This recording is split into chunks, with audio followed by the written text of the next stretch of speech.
Дом изначально был газифицирован. Вот, то есть он строился уже газифицированным, со встроенными счетчиками, вот, индивидуальными в каждой квартире счетчиками. В 2018 году дом проведено было плановое техническое обслуживание, то есть на тот период времени, согласно действующему законодательству, на тот период времени, раз в 3 года мы провели его, это техническое обслуживание, замечаний по дому не было, то есть система газоснабжения на тот момент находилась в исправном состоянии. Также хочу сказать о том, что я уже упомянул о том, что дом газифицирован с индивидуальными счетчиками в каждой квартире. В обязанности газораспределительного оператора, газораспределительной компании, в данном случае Киевгаз, есть обязанность проводить периодическую снятие и установку счетчиков на поверку. То есть по данному адресу было запланировано это мероприятие на июнь месяца 2020 года. Наши сотрудники в течение июня занимались этой работой. В доме 232 квартиры, 237 квартир. На сегодняшний день, по состоянию на вчера, уже было снято 132 счетчика на поверку. Соответственно, он проходит госповерку. После этого мы обратно возвращаем счетчики, устанавливаем на место. То есть эта работа уже началась проводиться. В целом, то есть это не является, вчера очень много в СМИ говорили об этом, в целом это не является какой-то эксклюзивной работой, то есть это наша плановая работа.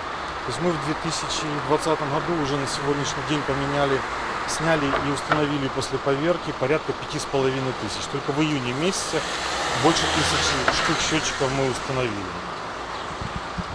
Что касается самого, наверное, взрыва, скажу. О причинах, наверное, говорить не буду, потому что, это все-таки вопрос следствия. То есть сейчас, вы знаете, идет следствие, занимается правоохранительный орган, наша компания, как это правильно сказать, активно или предоставляет все документы. То есть мы сотрудничаем со следствием, мы ничего не скрываем, у нас проводились и обыски, изымаются документы, мы все предоставляем. Вы знаете, я уже так, наверное, от себя скажу, я в газовой отрасли, в данном случае в компании нашей работаю уже больше 20 лет. Я за свою бытность не встречал такой силы, конечно, взрыва. То есть это, ужасный случай. И до сих пор у нас в компании никто не может понять, бывают же случаи, которые связаны со взрывами, с нарушением газа в быту, то есть когда есть люди-суицидники, которые пытаются погибнуть с помощью газа. Видели мы всякие случаи, но, к сожалению, такой силы взрыва, такой мощности взрыва, никому из наших специалистов видеть пока до этого не представлялось.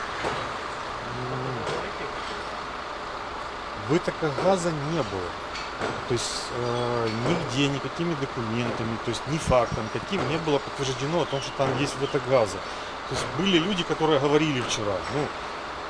Вы понимаете, это все говорят. То есть всем говорят, всем нужно говорить. Я понимаю, что люди в шоке, но я, опять же, ссылаясь на свой опыт, я скажу, я привык оперировать фактами по этому дому. В июне месяце у нас было 2 заявки на этот дом. Одна заявка была 11-го, не вру, не точность. Одна заявка была 11.06 на выток газу. Не подтвердилась. И одна была заявка, то ли 16, то ли 18, но она была в соседний подъезд. То есть там была обнаружена небольшая утечка, устранена. И это опять же подтверждает о том, что к качеству газа возвращаемся мы и к самому свойствам газа. То есть газ адарирован, сейчас закончу.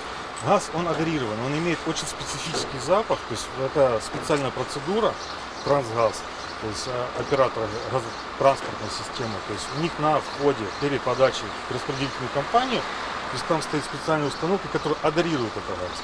И компания Киевгаз как раз мы не только не на словах относится к безопасности, мы одна из немногих компаний, газораспределительных компаний, которые лабораторным способом проверяем уровень адаризации. То есть у нас есть своя лаборатория сертифицированная, утвержденная методика, и мы можем подтвердить о том, что документально подтвердить о том, что газ адарированный, то есть уровень адаризации нормальный, запах газа есть. То есть и это вот высококонцентрированный запах, поэтому даже при малейшей утечке его вы будете слышать.